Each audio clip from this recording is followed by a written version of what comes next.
Before we dive into today's story, I just want to say, if you love real-life confessions, emotional storytelling, and unfiltered true experiences that touch the heart and leave you speechless, then you're in the right place. Hit that subscribe button, tap the notification bell, and join a growing community that believes every secret deserves to be heard. Trust me, the story you're about to hear will leave you questioning everything you thought you knew about love, loyalty, and truth. I still remember the sound of the water dripping. It was slow, rhythmic, echoing through the tiled bathroom like a countdown to something I wasn't ready for. My husband was standing behind me, his reflection faint in the fogged mirror. I could feel his eyes, sharp, tired, full of questions that I had prayed he'd never ask. As my wife stepped out of the shower, he said, voice low and shaky, I asked, how long has this been going on? And in that second, I froze. It was like every drop of water turned to ice against my skin. My throat tightened. My heartbeat was louder than the fan humming above. He knew. Or at least, he thought he knew. I could see it in his face, that mixture of suspicion, pain, and disbelief that only comes when love starts to crumble under the weight of secrets. The truth, I had no idea what to say. Because I wasn't caught. Not really. There was no proof. No messages. No photos. No strange receipts or whispers from friends. But deep down, I knew my eyes had given me away long before my actions ever could. You see, I didn't plan any of this. I didn't wake up one morning deciding to betray the man I once swore my forever to. It started with something small, something innocent. A message. A conversation that made me feel seen again. His name was Aaron, a friend from work. Charming, funny, with the kind of smile that made you forget how long you'd been unhappy. He didn't flirt at first. That's what made it so dangerous. He just listened. And for a woman who had spent years feeling invisible, that was enough. I'd tell him about my day, about my husband's silence at dinner, about how we'd grown comfortable, too comfortable. I didn't realize that comfort could sometimes be a slow kind of suffocation. At first, Aaron was just light. A distraction from the heavy silence at home. But soon, I started waiting for his messages more than I waited for my husband's voice. That's where it began. Not in a hotel room, not in the backseat of a car, not under dim lights. It began in the heart, in that small space where attention turns into temptation. And now, standing there dripping water onto the bathroom floor, I knew there was no easy way back. I wrapped the towel around myself, pretending to be calm, but my mind was racing. Should I lie? Should I confess? Should I tell him that his question came years too late? Because what he didn't know was that this had already ended. Weeks ago. But emotionally, it never really left me. I don't know what you're talking about, I said finally. The lie came out too smooth. Too practiced. He stared at me for a long time, the kind of stare that burns through every layer you hide behind. Then he just nodded, turned, and walked away. That's when I realized something terrifying. Sometimes not being caught hurts even more. Because you have to keep living like nothing ever happened, while knowing everything has already changed. That night, I couldn't sleep. I kept hearing his voice replaying in my head. How long has this been going on? The truth was, I didn't have an answer. Not a real one. Because I wasn't sure when it started, or when it truly ended. Maybe it began the day my marriage stopped feeling alive. Maybe it ended the night I deleted Aaron's number but still kept his memory. Either way, I knew this was only the beginning. Because once a secret like that takes root, it doesn't just die. It grows in the silence, waiting for the next crack to break through. And deep down, I knew, my story wasn't over. Not yet. It started with a simple, harmless message. At least, that's what I told myself at the time. A work notification popped up on my phone one late evening. Nothing unusual, just a reminder about a team project. But under that official email, there was a short note from Aaron. Hey, thanks for staying late today. You always make things easier around here. That was it. No hidden meaning. No emoji. Just a kind message. But for some reason, it made me smile. That night, while my husband snored softly beside me, I found myself rereading that message again and again. I didn't reply, not right away. But inside, something stirred. Something I hadn't felt in a long time. You see, marriage has a way of turning passion into patterns. At first, every touch, every kiss, every conversation feels electric. Then, slowly, life gets louder, work, bills, routines, and that electricity fades into background noise. I used to be the woman who laughed at texts from my husband, who looked forward to his calls during lunch. But lately, we'd become like two actors in a play we'd performed too many times. Same lines, same expressions, no spark left. So when Aaron noticed me, not just looked at me, but truly saw me, it felt like sunlight on skin that had forgotten warmth. Days turned into weeks, and the messages became more frequent. We joked about work, complained about meetings, and shared stories about our lives. It was easy, effortless, the kind of connection that sneaks up on you quietly, like a thief. He started calling me Sunshine. I laughed it off the first few times, but it stuck. At work, I was the serious one. At home, I was the wife. But with him, I was Sunshine. And I didn't realize how much I missed being called something sweet. One Friday evening, after another long day at the office, he asked if I wanted to grab coffee. Just coffee. No hidden meaning. Or so I wanted to believe. I said yes. We met at a quiet cafe not far from work. The moment he walked in, I felt it, that rush of adrenaline, that nervous flutter I hadn't felt since my 20s. He smiled, and I swear the room seemed a little brighter. We talked for hours. About music. About our dreams. About the things we used to love before life got heavy.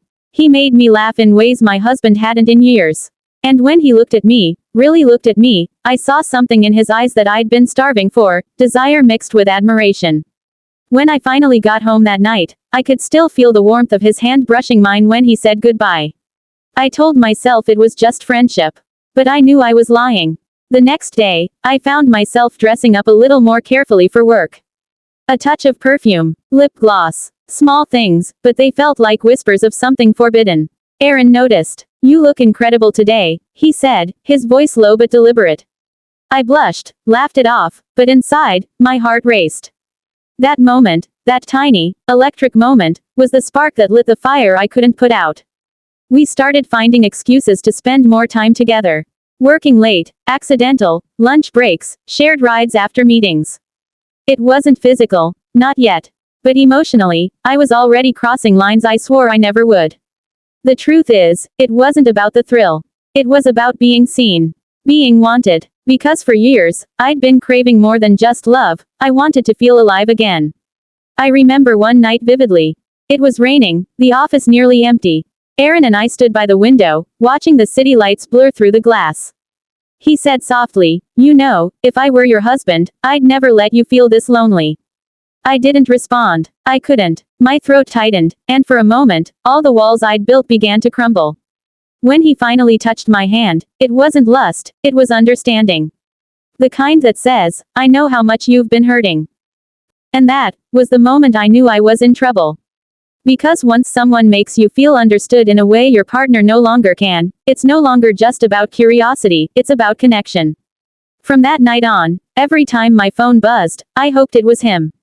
Every silence at home grew louder.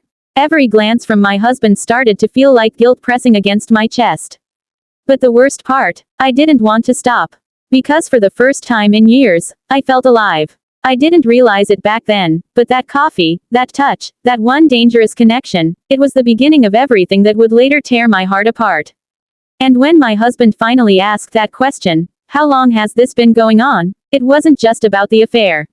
It was about everything I'd been hiding from myself. I had stepped into a world I couldn't undo. And deep down, I knew. The real storm hadn't even started yet. I wish I could tell you that I didn't see it coming. That I somehow stumbled into it by accident. But the truth is, deep down, I knew exactly where it was headed. Every text, every late night call, every shared glance in the hallway, it all built up to that one night. The night I crossed the line. It was supposed to be simple, another work dinner. Our team had closed a tough project, and Aaron insisted we all celebrate. But one by one, people canceled. Some had family plans, others made excuses. By 8 p.m., it was just the two of us. I should have left then. I should have told him, maybe next time. But instead, I smiled and said, "Guess it's just us." We sat across from each other at a quiet restaurant tucked in the corner of the city. Soft jazz played in the background, candles flickered between us, and for once, I didn't feel like someone's wife or someone's employee. I just felt like me. Aaron kept the conversation light at first. Jokes, stories, the usual banter. But as the night went on, our laughter softened into something heavier. Something real. He leaned forward, eyes locked on mine, and said, "You have no idea how easy you make it to forget the world." My heart stumbled. I looked down, tracing the rim of my glass, trying to ignore the way his words wrapped around me. "Don't say that," I whispered, though my voice didn't sound like mine. "Why not?" he asked. "It's true." That's when I realized, this wasn't a game anymore. When dinner ended, it was raining outside. I remember standing under the awning, watching people rush past with umbrellas. The air smelled like wet pavement and danger. He offered to drive me home. I hesitated. Every voice in my head screamed no. But my silence said yes. The drive was quiet at first. The soft hum of the car mixed with the sound of the rain tapping against the windows. My hands were folded in my lap, tight, nervous, but when he reached over and placed his hand gently over mine, I didn't pull away. And that single choice, that tiny, reckless moment, changed everything. He didn't take me straight home. Instead, he stopped at a park overlooking the city lights. It was empty, peaceful, and soaked in the glow of passing headlights. We talked, really talked. About fear, about loneliness, about what it feels like to share a house with someone but sleep beside a stranger. "I'm not trying to ruin anything," he said quietly. "I just want you to feel alive again." That word again, alive. It was dangerous, addictive, and hearing it from him felt like permission to finally breathe after years of holding it all in. When I turned to look at him, he wasn't smiling. He wasn't teasing. His eyes were soft, searching. Then he leaned closer. I could have stopped him. I should have stopped him. But I didn't. The kiss was slow, careful, like he was afraid I'd disappear if he moved too fast. The world outside blurred. The rain, the lights, the guilt, all of it faded. For the first time in so long, I felt something that wasn't numb. We didn't go any further that night. We didn't have to. That kiss said everything words couldn't. And yet, when I got home and crept into bed beside my husband, the silence felt heavier than ever. I stared at the ceiling, heart pounding, the ghost of Aaron's lips still on mine. My husband turned in his sleep, mumbling something soft. And for a split second, I hated myself. But the next morning, when I saw Aaron at work, when he smiled that small, secret smile that only I understood, that guilt melted into something else. Something even more dangerous. Craving. We started meeting more often after that. Coffee breaks. Quick lunches. Always pretending it was about work. Always careful not to cross lines where others could see. But behind closed doors, every look lingered a little too long, every touch felt heavier, more deliberate. The day it finally went too far, I remember the sky being overcast. We'd stayed late, again, finishing reports. Everyone else had left hours ago. The office was quiet, except for the soft hum of the air conditioning. He walked over to where I was sitting, leaned against the desk, and just looked at me. That same look from the car, the one that made my heart forget how to beat properly. I stood up, trying to act like I was fine, like I could control this. But when he brushed a strand of hair behind my ear and whispered my name, I broke. Our lips met again, harder this time. Desperate, reckless, all the things we'd been holding back finally crashing down. And in that moment, that long, breathless, terrifying moment, I stopped being the woman I used to be. Afterward, I sat there in silence, staring at my trembling hands. The weight of what I'd done didn't sink in right away. It felt unreal, like I was watching someone else's life unfold. But when I got home that night and saw my husband sitting at the table waiting for me, his tired eyes lifting to meet mine, that's when it hit. I'd crossed the line. There was no going back. He smiled faintly, asked how my day was. I smiled back, lied through my teeth, and walked away before he could see the tears forming in my eyes. That was the night my heart split in two, between the woman who wanted to stay loyal, and the one who had already stepped too far into the dark. And deep down, I knew. One of them wouldn't survive this. The morning after it happened, I stood in front of the mirror and barely recognized the woman staring back. My hair was the same. My face was the same. But something inside me had changed. Something I couldn't undo. I remember brushing my teeth and catching my reflection, whispering to myself, "What have you done?" That question became the background noise of my life from that day on. At home, everything looked normal. The same kitchen, the same morning routine, the same man sitting across from me at breakfast scrolling through his phone. But the air between us had shifted, thick with silence, fragile like glass. He asked if I was okay. I smiled, nodded, and said I was just tired. That became my excuse for everything. Tired. From work. From stress. From nothing at all. But the truth was, I was tired of pretending. You'd think after what I did, the guilt would be enough to keep me away from Aaron. But it wasn't. If anything, it made me want him more. Because when I was with him, the guilt disappeared. For a few stolen hours, the world went quiet. There was no routine, no emptiness, no aching silence waiting at home. There was just laughter, warmth, and the dangerous illusion of being alive again. I told myself I could control it, that it was just a phase, a distraction. But affairs don't work like that. They don't fade. They feed. Every secret message, every hidden glance across the office, every rushed goodbye in the parking lot, it all became an addiction. The thrill of getting away with it. The rush of feeling wanted. The ache of knowing I was balancing between two worlds that couldn't exist together. There were moments when I almost confessed. Like the night my husband surprised me with dinner at home. Candles, music, that old soft smile he hadn't shown in years. For a second, I felt something familiar, love, maybe. Or the memory of it. But then he reached across the table, took my hand, and said, "I feel like I'm losing you."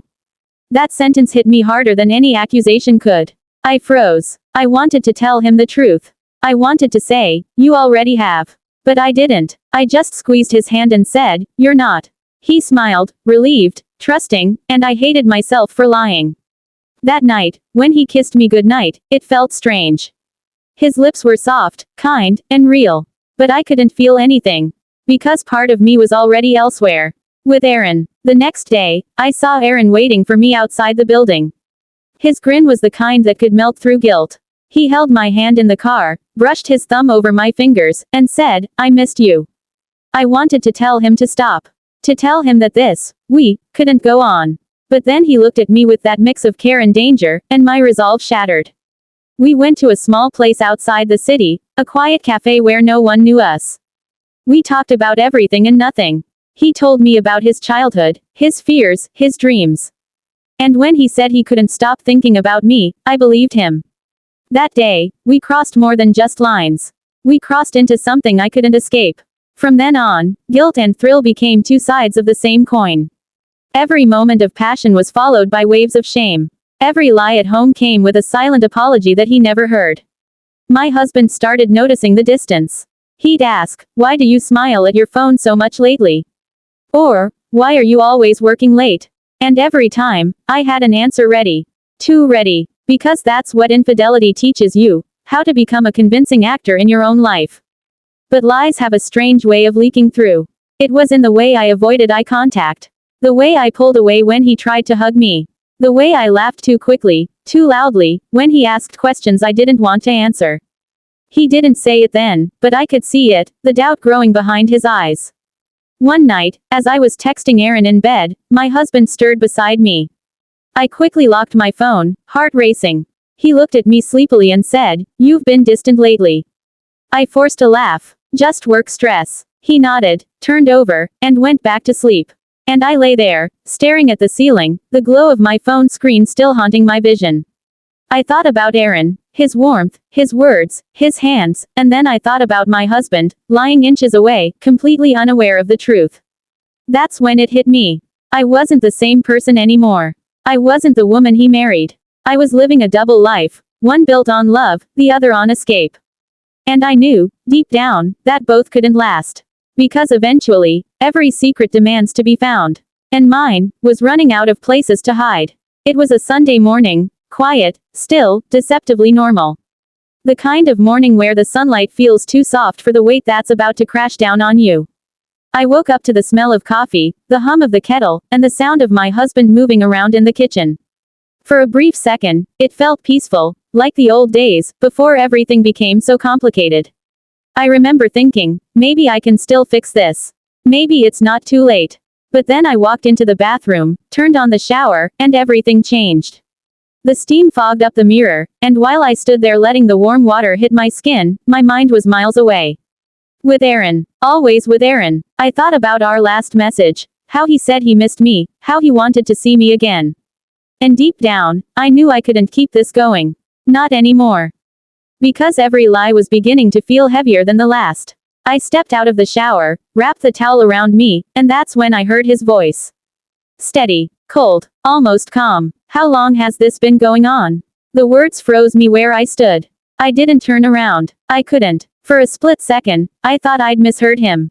But then he repeated it, slower this time. I said, how long has this been going on? My heart stopped. All the excuses I'd prepared over the months suddenly vanished. All the lies I'd rehearsed, the clever deflections, gone. It was just me, my guilt, and the truth hanging in the air like smoke. I could see his reflection in the fogged mirror, his face pale, his eyes hollow. Not angry, not yelling, just broken. How did you? I started, but my voice cracked before I could finish. He sighed, rubbed the back of his neck, and said quietly, I'm not stupid. You've been somewhere else for a long time. I just didn't want to believe it. I wanted to deny it. To tell him he was wrong. To say, it's not what you think. But we both knew that would be another lie. So I said nothing. The silence between us was unbearable. The water dripped from my hair, each drop echoing like a countdown to the end of everything we'd built. Then he said something I'll never forget.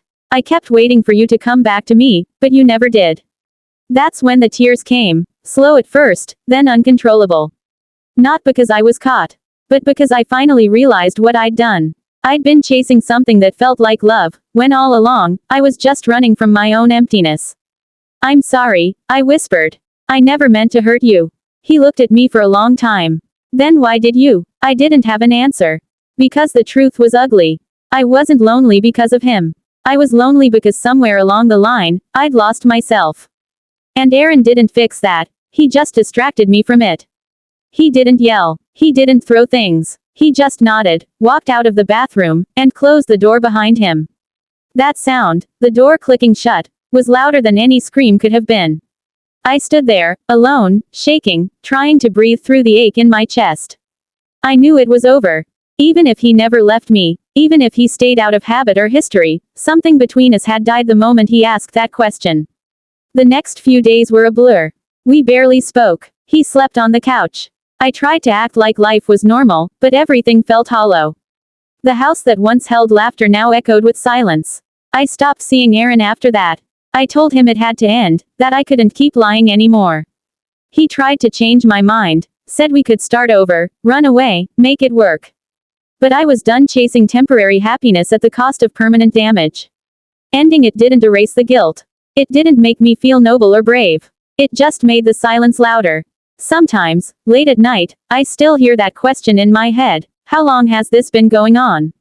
It doesn't fade. It echoes. Because it wasn't just about the affair. It was about the truth I'd been avoiding all along. That love isn't something you find in someone else when you've lost it in yourself. I've learned that betrayal doesn't always come from hate. Sometimes it comes from emptiness. From wanting to feel something when you've gone numb. But no matter the reason, the damage looks the same. My husband never brought it up again. He didn't ask for details. He didn't want them. But things between us were never the same. And honestly, I can't blame him. You can apologize 1,000 times, but some questions, like his, leave cracks that never really close. Now, when I look back, I don't think about the thrill or the lies or the secret moments that once made me feel alive. I think about the morning light on that fogged mirror, the sound of his voice, and the weight of a truth that finally came too late. That was the moment my double life ended, and the real one began. Because once you've been asked that question, you never look at yourself the same way again. Disclaimer. Greater Than This story is a work of narrative fiction inspired by real-life experiences. It is created for mature audiences and intended for storytelling and entertainment purposes only. Viewer discretion is advised. All names, places, and identifying details have been changed to protect privacy. Any resemblance to real persons, living or dead, is purely coincidental. Thank you so much for watching and being part of this story till the end. Every view, every comment, and every like means the world to us. Your support keeps these real-life confessions and emotional stories alive. If this story moved you, don't forget to like, subscribe, and turn on the notification bell so you never miss the next one.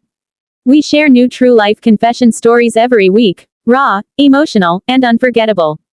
Stay with us, because every story has a truth worth hearing.